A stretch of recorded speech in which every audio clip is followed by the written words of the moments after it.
Are you from that landscaping company? Get off my property. They stole $2,000 from me. No, ma'am. I'm Al, just an independent volunteer. I'm here to fix what those scammers did to you. Fix it? You really mean it? I do. I want to give you your home back, completely free of charge. You've been through enough. After everything, my husband, the bills, the lies, this feels like a miracle. It's no miracle, ma'am. You deserve peace. Let me get to work. Have you ever stood in front of a home that perfectly mirrors the shattered state of the heart living inside it, where every overgrown weed and pile of debris serves as a physical monument to a series of unimaginable tragedies? This haunting reality became my entire world on a humid Wednesday morning when I pulled my truck up to the curb of a house that had been completely swallowed by an encroaching wall of wild, aggressive tropical growth.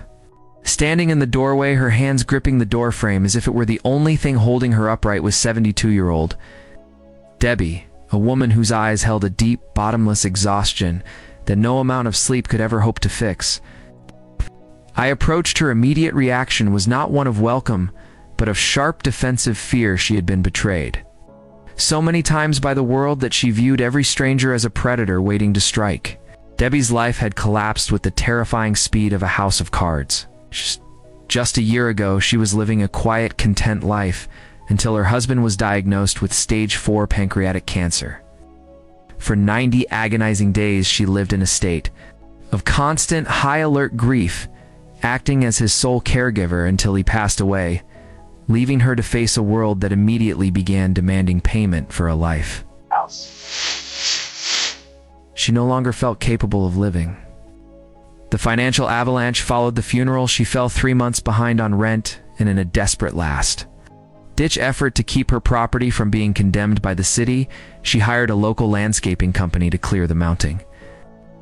They took her final $2,000 money she had set aside for basic necessities and never returned to do a single minute of work, leaving her with a front yard that had become an impenetrable, dangerous forest of thorns and tall, suffocating weeds.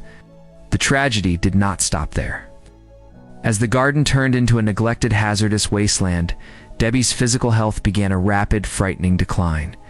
She was forced to pause essential dental and medical procedures because she literally did not have the funds to survive, let alone treat her own body. There were days she whispered to me with tears cutting paths through the dust on her cheeks, where she and her beloved dogs had nothing to eat, forced to endure the biting pain of hunger, because every spare cent went toward keeping the roof over their heads.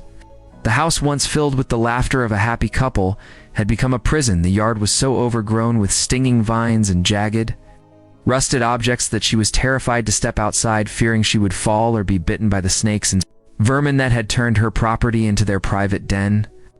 I looked at the house and saw how the once vibrant garden beds were now just burial grounds for forgotten dreams. The windows were caked with thick layers of grime that blocked out the sunlight, forcing Debbie to live in a perpetual state of gloom. Every morning she would wake up and look out at the disaster that was her front yard and feel the weight of her husband absence, compounded by the shame of being unable to fix it.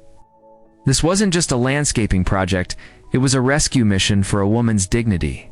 When I looked at the property line and saw the encroaching brush reaching toward the roofline, I knew the structural integrity of the home itself was at risk, because nature was slowly reclaiming the foundation.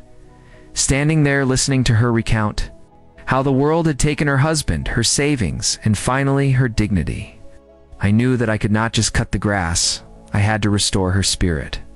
When I told her I was there to clear the entire property for free, her body visibly shook, and she begged me to tell her the truth, terrified that I was just another scammer coming to extract the final pieces of her broken life.